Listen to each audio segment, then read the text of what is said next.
Voltamos agora com o futebol, muitos gols pelos estaduais e Copa do Nordeste. Vamos começar com o Campeonato Carioca. Em Friburgo, o Botafogo assumiu a liderança provisória ao golear o friburguense por 3-0. Bill, Jobson e GG fizeram os gols do jogo. Em Volta Redonda, o time da casa tirou a vice-liderança do Fluminense.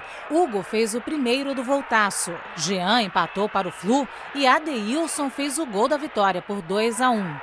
Em São Januário, Vitinho fez 1-0 para o Barra Mansa sobre o Vasco. Rafael Silva marcou o gol de empate do Vasco, que ainda teve um gol mal anulado. Pelo Gauchão, o Grêmio venceu o Passo Fundo com gols de Eraso e Felipe Rocha e é o quinto colocado. Pelo Campeonato Goiano, Romário fez o gol da vitória do Itumbiara sobre o Goiás. Pela Copa do Nordeste, o Vitória recebeu o América de Natal e saiu na frente com um gol contra de Zé Antônio. O América empatou com o Thiago Potiguar, mas Jorge Wagner, de pênalti, fez 2-1 para o Vitória. O Fortaleza foi ao Piauí e abriu 2-0 sobre o River, com gols de Fabiano e Wanderson. Mas no segundo tempo, Fabinho e Esquerdinha fizeram os gols do empate em 2-2. Jogando em casa, o Globo do Rio Grande do Norte saiu na frente do Bahia com um gol de Glaubinho, mas Maxi Biancucci marcou 2 gols e virou para o tricolor baiano. O Salgueiro recebeu o Motoclube e goleou. Vitor Caicó marcou o primeiro e Paulo Júnior fez 2 para fechar o placar em 3-0.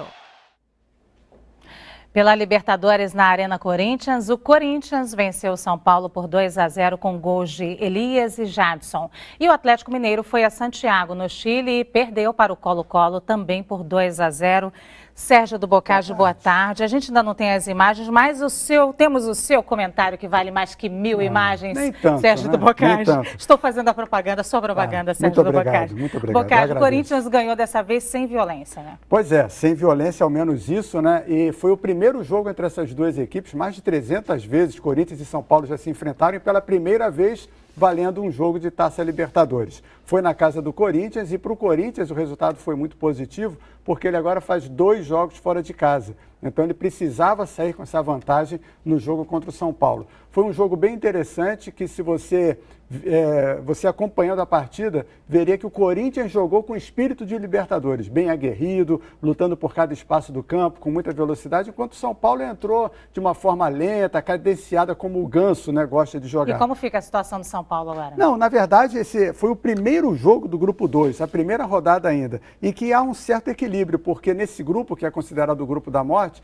estão, além de Corinthians e São Paulo, o São Lourenço, que é o atual campeão, e o Danúbio do Uruguai, que também é um time de força. Então, o São Paulo, é claro que o resultado pode ser considerado normal, porque foi na casa do Corinthians, mas é um resultado que tem que alertar o São Paulo para os próximos jogos. Não pode voltar a tropeçar, não pode se deixar levar, confiar apenas nos resultados que ele terá dentro de casa. E que, em tese, o São Paulo vai conseguir vencer.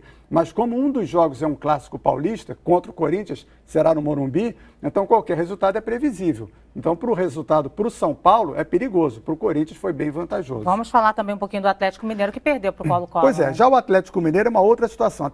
O Corinthians e São Paulo estão no grupo 2, o Atlético Mineiro está no grupo 1. Esse jogo contra o Colo-Colo foi quase uma prévia de decisão de grupo, porque os outros adversários, que são Santa Fé da Colômbia e o Atlas do México, são muito mais fracos. O Colo-Colo, nessa atual Libertadores, é o time que tem a segundo maior número de participações. 29 vezes já foi a Libertadores. Então, o Atlético Mineiro perder lá não é um bom resultado, mas é um resultado esperado. Exatamente. Tá certo. Boccagi, muito obrigada. Obrigado a você.